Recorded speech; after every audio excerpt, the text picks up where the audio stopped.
Hello people of tomorrow, welcome to Meet Medical Education Exclusive Talk 2022 by AMSA-Jember. I'm Desya Chandraka and currently I am a first-year medical student in Jember University and also a member of AMSA-Jember. Here, I will be the moderator of the second episode of Meet 2022. But before we jump into the exclusive talk, I would like to tell you briefly about this spectacular event.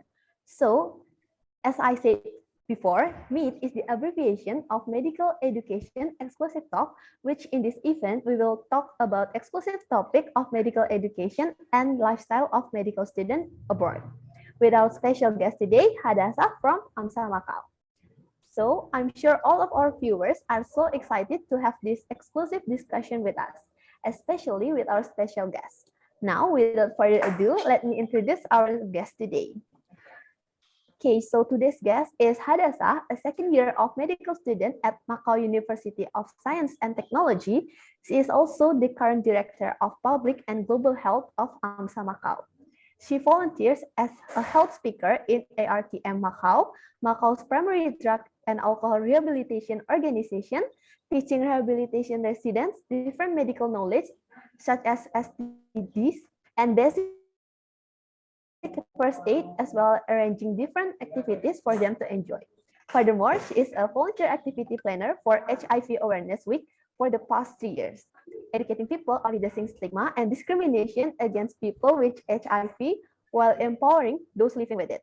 So, well, there's no wonder that our guest today is, of course, very special.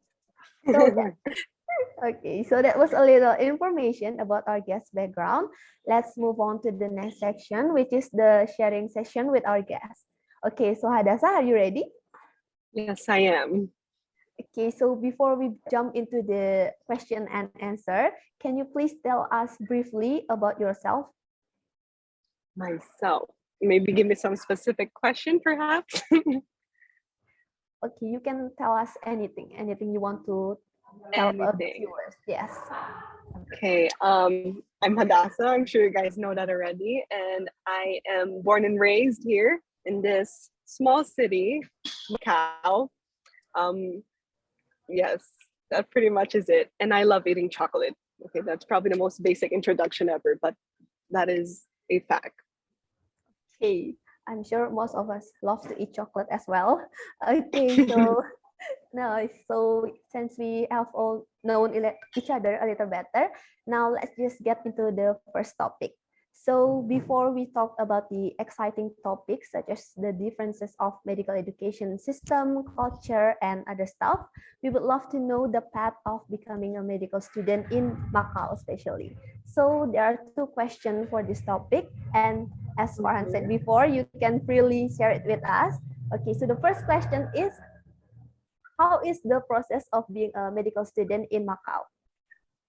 Okay, so in Macau, there's actually 3 ways to get admitted into medical school. So we only have 1 medical school in Macau, which is in my university, University of the Macau University of Science and Technology, and it's a MBBS program. So the 3 pathways, all of it, you have to at least studied biology, chemistry, physics, or other of sort subjects, basically science subjects in high school. And the 3 pathways are through direct admission, through the joint admission examination, as well as the recommendation scheme. So I'll get into what those are exactly. So direct admission is very simple. It's usually the result of examinations such as A-level, IB, or SAT. And then we have another one, which is through joint admission examination. So in Macau, we call it briefly the JAE. And this exam is an exam that is only for students that are studying in Form 6, or some may call it grade 12. I don't know how it is in Indonesia. And those students will sit into this exam, and with their grades, they can be admitted. And the last one is a recommendation scheme. So that is basically for outstanding students, usually those of top 10% in their class, be recommended by their principal. And even after you've passed through your grades, there will still be an interview, of course. So in my faculty, in the Faculty of Medicine in MUST, as we call it briefly, we will do it in a MMI, so into like a multiple mini interview. So that is basically a very long explanation of how to be a medical student in Macau. I have a following question for you, especially. Which way do you take? Because me, I got in through the recommendation scheme. Yeah. Wow. Well, I kind of expected the answer actually. Okay, so the next is, what were the struggles in your process of becoming a medical student, and how did you overcome them? So for me in the process, it was fairly, it wasn't, I don't think it was that difficult since I went through the recommendation scheme, so I didn't have to take any examinations like written paper exam. All I had to do was go through the MMI, which for me, I had a lot of fun because the interview was taken in a way that is, it's not like your basic, okay, I'm sitting down and there's the interviewer. Of course, there were some stations where it was like that, but a lot of it were something like they would play a video and then we have to write down a brief explanation. So they used a lot of creative way to really see, to really choose out the applicants to enter our school. So yeah. Okay, so from what I get is you get in from recommendation, so it's kind of fun. Well, I envy you a lot because I struggle a lot to get into medical school. Okay, so that was really, really, really amazing. Well, no wonder you are a very amazing director of public health. Thank Okay, you. so yeah. Okay, now we have already know the struggling part of becoming a medical student. Now, how is it like being a medical student there? Maybe we can start talking about the culture. So there are several questions. So the first one is, how was your transition to being a medical student? Was there any culture shock or some new tradition that is different from what you are studying or your studying experience back in high school? Oh, yes, for sure. Because in high school, I studied in a Chinese medium school. So every single thing was taught in Chinese. So coming into this medical school, our entire medium is in English. So it took me some time to just adapt back to that. So you kind of have to like translate the words you already know from Chinese into English. But yeah, I think that was the only struggle I had at first, and the rest, it just sailed smoothly. Okay, so the biggest struggle is actually the language. Okay, so okay, move on to the next question is a little story. In our university, we studied for 5 days a week, starting from Monday to Friday. Then we have our day off from Saturday to Sunday. But for us, okay, for us, usually we don't study anything medical on Friday. Instead, we have our class for general lessons, such as religious lessons or language lesson, no, even civic education. Okay, so by that, we were curious about the schedule in your university. Can you tell us your schedule, and are there any other lessons that you have to study apart from the medical lessons? So in my school, we go by system blocks. So the lectures are very different day to day. So, but pretty much it's all smooth. It's so smooth. So we always start with anatomy and then slowly move on to histology. So all the blocks kind of run the same way. And we do not have other classes other than what we have to learn. But there is obviously some classes that are not lecture based. So we do have language and communication class, which is really fun because we get to do a lot of things there, such as reading medical journals, presenting them. And it's just a lot of ways to teach us how to improve how we present, as that is something we have to do in the future regardless. Right. And we actually, something fun we had earlier, 2 weeks ago actually, was a pottery class, which is really interesting because I never expected to go into medical school and do pottery. So yeah, that pretty much is it. Oh, wow. Okay, so I was curious, the system in Macau use block system. So how many blocks are there in your university? I think there's total of 11 blocks, if I'm not mistaken. So we started off with the respiratory block, which was last year, and now I'm in the last block right now, which is head and neck. And then after that, we finish all our preclinical studies. So on our third year will be our clinical year. Okay, so fun fact, we also had our last block was head and neck as well. Nice. We have that in common. Yeah, really. Okay, so the next is about tests. Well, all medical students must have go through a lot of tests. So in Indonesia, Yes.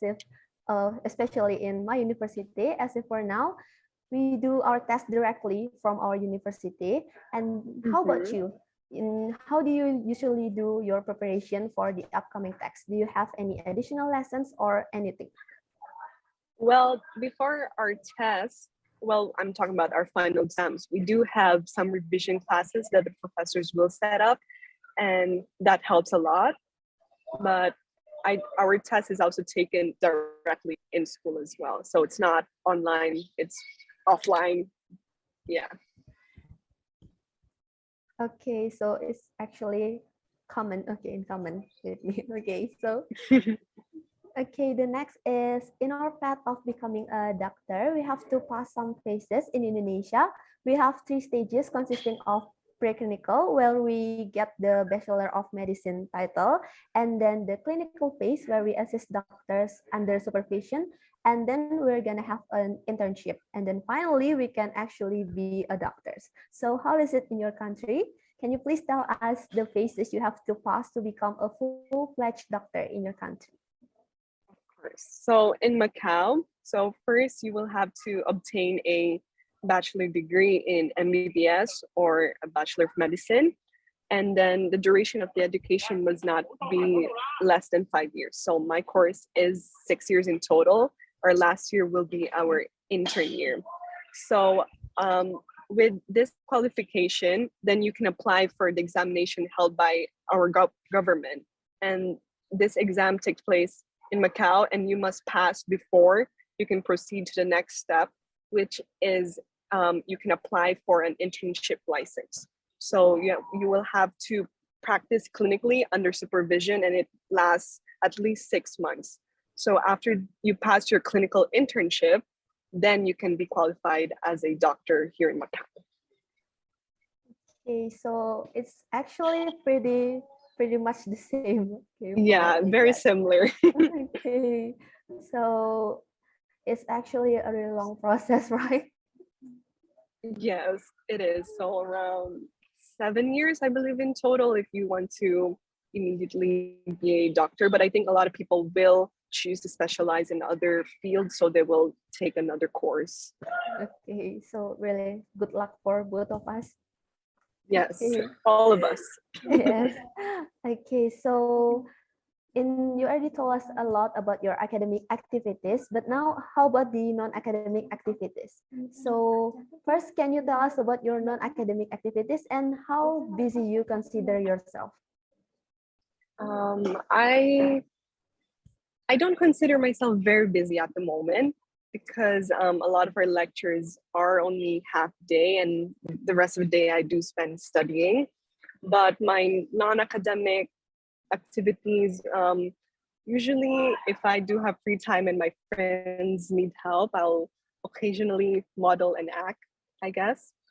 Yeah, it's fun for me. I do quite enjoy doing it. Well, that's amazing that you consider yourself not that busy. Okay, so Try to balance it. Oh yeah, that's a really common struggles. Okay, so It having is. having AMSA as one of your non-academic activity must have brought a lot of experience and insight. Now, can you tell us what you learned from being part in AMSA and part of AMSA Macau? And how would you describe AMSA for you? Okay, that's a really good question. So I'll start off with how I would describe AMSA. So I feel like it's a very harmonious community, especially since I am in the public and global health. So I get to reach out to a lot of other sectors and see how they're doing. And we do occasionally hold master classes and health trainings. I don't know, maybe some of you have attended in the past. And it's also very self-enriching as well, because I get to learn a lot. And I think it really encompasses one of the main point of AMSA, which is friendship. And I think it's very beautiful. Okay, so really harmonious. I feel it too, actually. It's really like a family. Yes, it is. Okay, so from all of those non-academic and academic activities, how do you spend your free time? And how do you usually entertain yourself apart from eating chocolate, of course? Ooh, when I really, really do have the free time, I like to go hiking with my friends. Since Macau do have a few hiking tracks, not a lot, but it's always a fun time when I'm with my friends. Keeps my mind out of all the other academic pressures and all these things. And I think it's really healthy for everyone to do that once in a while. Okay, so hiking, that's a fun hobby, I think. Okay, the last question is, what's your opinion on the medical education system right now? Is there anything you wish you would change for the better future? Well, I think since our medical school just started, like I'm the second batch, of course, there are many things that will have to improve, but overall, I'm very satisfied with the education I'm having right now. And I just can't wait to see how it will continue to flourish as it is right now. Okay, so when studying medicine right now, do you have anything that you wish like, I wish I didn't study this or something like that? Because I think I'm also satisfied with how medical student right now, and I'm also only a first year. But sometimes I really think like there's so many things to study and stuff like that. Do you have something like that or anything? Yes, of course. Sometimes the lecture material just can be really, really heavy, and it's sometimes really hard to find out which is the important point. So you tend to just study a lot. But a way I find that is really good is to always use your online resources and always reach out to your professors, because they know what is important and what isn't. So I guess that really helps me a lot. And YouTube is a wonderful place to learn as well. If you can't catch up in class, I'm sure a lot of people will use the internet regardless. So I think just use the resources we have right now, which is a lot. Okay, so I have a additional question as well. Is there any favorite subject you like to study on medicine? Like maybe you like to study anatomy, or you like physiology, or something, anything? I do really enjoy anatomy, especially when we have our gross anatomy practicals. I think it's really fun to just see, because reading it in the slides is one thing, but actually seeing parts of it in real life, it's a really humbling experience. And I think it's really the art of medicine. I'm actually surprised, because for me, studying anatomy is actually a lot. It is a lot, yes, but it's beautiful, I think. Yeah, I think it's really beautiful too. But studying every single thing that human body has is actually overwhelming sometimes. It is. And, okay, so from your experience of liking anatomy, is there any tips and trick you can share with us on memorizing some anatomy? Yeah. Oh, I do right here. So find like YouTube videos. They do have those 360s where you can see it in a more overall view, as well as quizzes. Many websites like Past Medicine and all these websites that they have practice quizzes, and if you read those important points. So I guess, and do you learn as you study more, and I tend to see that there are patterns overlapping. So yeah, that's how I really study. Okay. It's like it's always vein, artery, the nerve. You can remember the pattern. It's always the same everywhere. Okay, maybe I'm struggling because I haven't studied a lot. It's okay. You got this. Okay, so really, so that's really fantastic, and I hope all of our audience out there could understand better about what we have talked, and maybe could be a motivation for gathering more knowledge and experience, whether it's it academic or non-academic. Okay, so do you have also Hadassah? Do you have anything you want to say for the viewers about your activities, whether it's academic or non-academic? Mm. No, I just think I'm just very grateful to be here. I'm grateful that I get to represent Macau, to just share how our medical system, our medical education is like here. And also, I guess if I were to say anything, I'd say to go out more, because I understand how we tend to cram a lot. And when we study, we just always stay inside. But I'd say take some time to go out, just see more. Okay, so Yeah. that was really, really insightful. Okay, so let's move on to the next question. Okay, so would you rather know only the bad parts of your future or not knowing your future at all? Not knowing my future at all. Okay, I so do not why? want to know what will happen.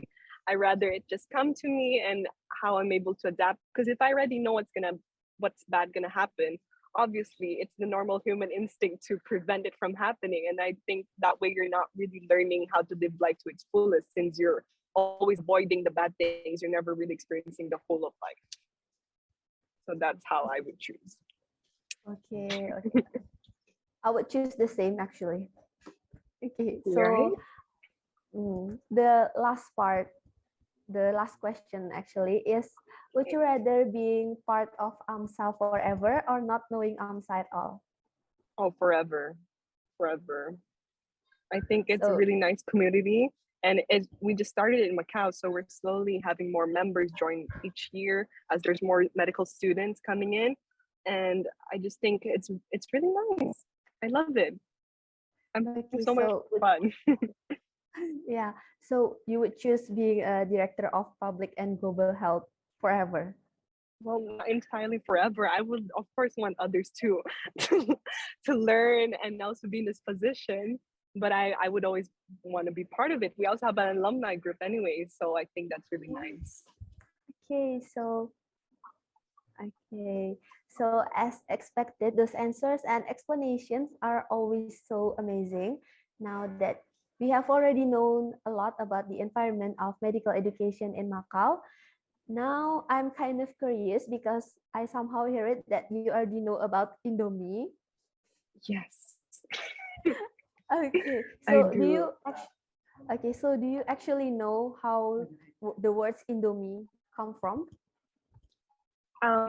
Does Indom probably Indonesia, and then me is like noodle, like mean. Oh, Cantonese, because in Cantonese, noodle is mean, or in Puhan, mian.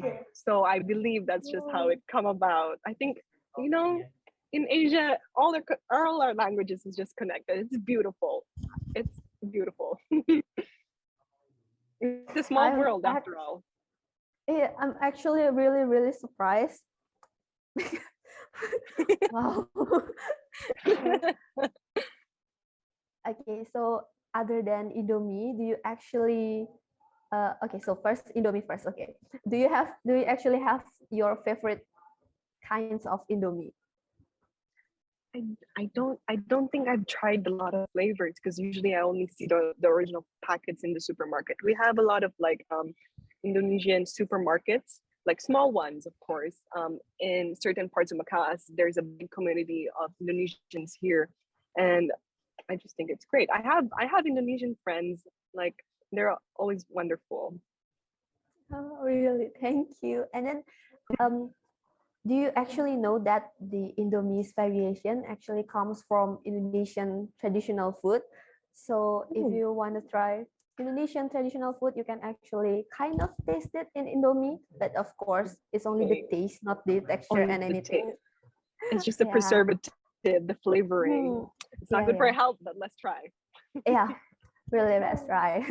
So the next is, Another famous dish from Indonesia, it is nasi goreng. Do you actually know it?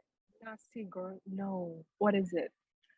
What is it? Mm, Describe. I'm nas- down to try. It's Nasi actually goreng. fried rice. Do you actually know fried rice? I do. I do. We have a lot of Okay, so fried rice here as well. nasi goreng is actually fried rice. Mm-hmm. Na rice is Mm-hmm. nasi, and then goreng is actually Uh-huh. fried. So yeah, it's actually the Oh. same, but Indonesia has the kind of say authentic nasi goreng. What? How do you make it? How do you make it? It's actually in Indonesia itself. It actually has different kind of nasi goreng. As I know, actually Mm-hmm. I come from Bali, so we have Balinese fried rice, Balinese nasi goreng, and I believe in Java there's Mm-hmm. also a nasi goreng for this island. So Oh. it's kind of the same. You only fried the rice, but you have Mm-hmm. what you put in the rice is actually different. Oh, but definitely there's garlic, right? Garlic. Yeah, we Oh, always okay, put okay. garlic in almost everything. I love garlic. Okay. Oh yeah, me too. I really love garlic. That's what they have in the Indomie, the little Oh yeah, fried garlic. yeah. Well, we actually have a lot in common. Okay, I'm so happy. Nice. Okay, See, so when the it's the yes, friendship of AMSA. We're embodying the friendship AMSA, the harmony. okay, really, that's really amazing and wonderful. So, Hadassah, when the pandemic cools down, you can visit Indonesia and really try the foods. And I will introduce you to many kinds of Indomie, the one that you Yes, can't find in please. Macau. Okay, so I'm sure you're gonna And I love that. will try. I will try authentic nasi goreng. Nasi, right? Fried. Yeah. Right. Really, Goreng. really. Yeah. I'll try that. Okay, so apart from that, do you actually know anything else about Indonesia, like the places, or have you heard anything about Indonesia? Mm, surely, yeah, but I haven't been there. So, what are some beautiful places you recommend me visiting? Hmm, I really recommend you Bali. You can search Bali. Bali. It's actually But it's isn't actually but called but how's Bali now? Because I remember watching a documentary about how it just became trash. But after the pandemic, the local cleaned it all. So is it still up for tourism now? Okay, so for Bali, actually, there's this famous beach called Kuta. Yes. It's how do I say it? It's actually when in the morning the garbage from the other islands would actually in the beach area. So actually, it's not the Mm. garbage from the tourists or from the Balinese people itself. Oh. It's yeah. So It's from just how the ocean current works, how it flows. yeah, that's Oh, really I see. yeah. Yeah. I just remember watching a documentary Okay. sometime last year of like Bali people Yeah. cleaning it up. And I want to visit it. And I know you guys have those treehouse, like those treehouse hotels where it just goes really high up. Am I Yeah. mistaken? I wanna try that. I'll probably be really scared to go to the top one, but I'll probably go somewhere in the middle.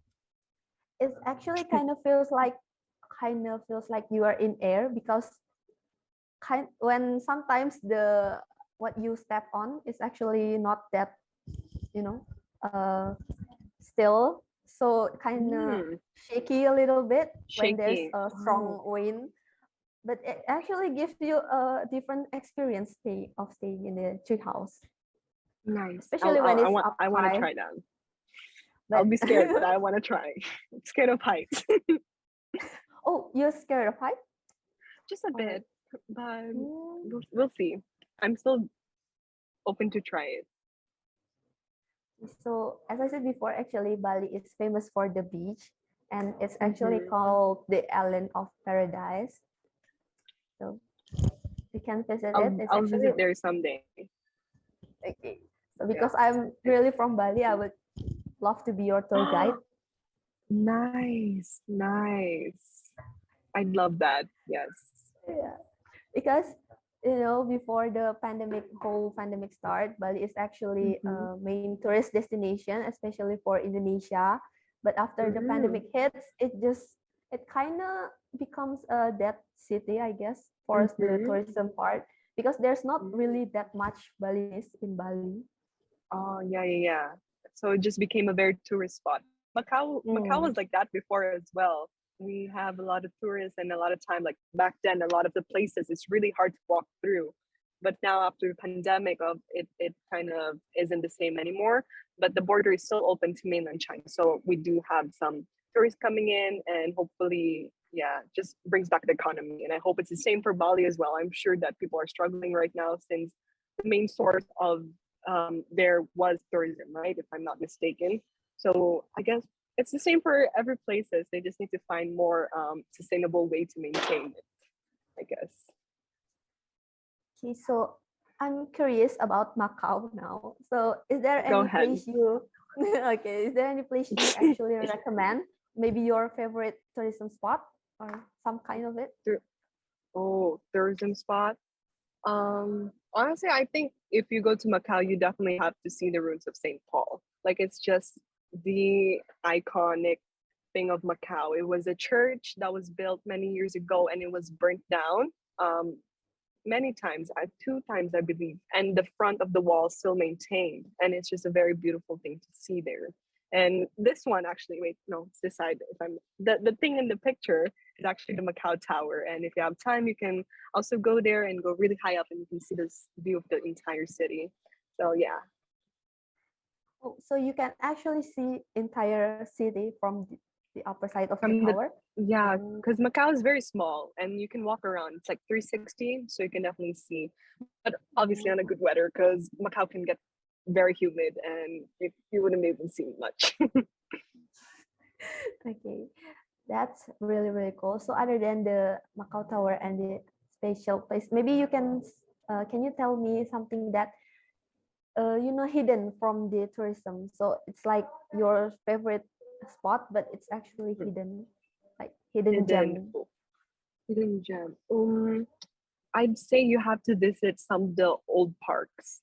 So there's this park in the middle of the city. It's called 𝙤𝙤𝙘𝙀 Park. So it used to be a house of a really rich man, and he has a very beautiful garden, and that garden just turned into a park. Yeah. I'm actually right now in one of the newer park in Central Park here in Taipa. Well, if I remove my backdrop, you can kind of see it. Um, let me try. So I'm literally just in the middle of the city right now. Like this is where I'm sitting. I'm just sitting by the grass because I needed the internet here. But yeah, this is a very nice park as well. It's not. It looks like a backdrop. It's not as historic as 𝙤𝙤𝙘𝙀 Park, but the view is amazing. Yeah. Wait, I'll just remove it so you guys can see. I like it. We're just surrounded by buildings, basically. Okay, I really thought it was a background for a second because in Jember and also in Bali, especially, we don't really have tall buildings. I guess you could say it. Oh, I see. So for seeing city lights is actually not that beautiful like that. But I kind of so it's actually How skyline is beautiful, and here where it's called Central Park, since we're surrounded by 4 buildings, like in front of me, behind me, and all of them go really high, like at least 40 floors. Yeah. Oh, that's really, really amazing. I'll put I'm back the background. okay. I'm gonna put Macau. I'm gonna put Macau as my bucket list right now. Okay. And me, Bali. It still is in my bucket list. Don't worry. Okay, so that's really wonderful. I hope you can wait for me to go there, and we'll wait for you to visit us here. Yes. As soon as the pandemic ends. Okay, so all right, guys. By that, we have finished all these events agenda. We have learned so many things today, and thank you so much for our special guest Hadassah for sharing your Thank amazing you. and insightful experience. Also, thank you for again attending our agenda today. And lastly, for our lovely viewers, don't forget to catch up with our awesome contents on our Instagram, and don't forget to visit our YouTube channel too at AMSA-Jember. You can watch our content there. Okay, so I'm Desya, and thank you for watching, and see you in the next episode. Force your passion, experience the impossible. Viva AMSA!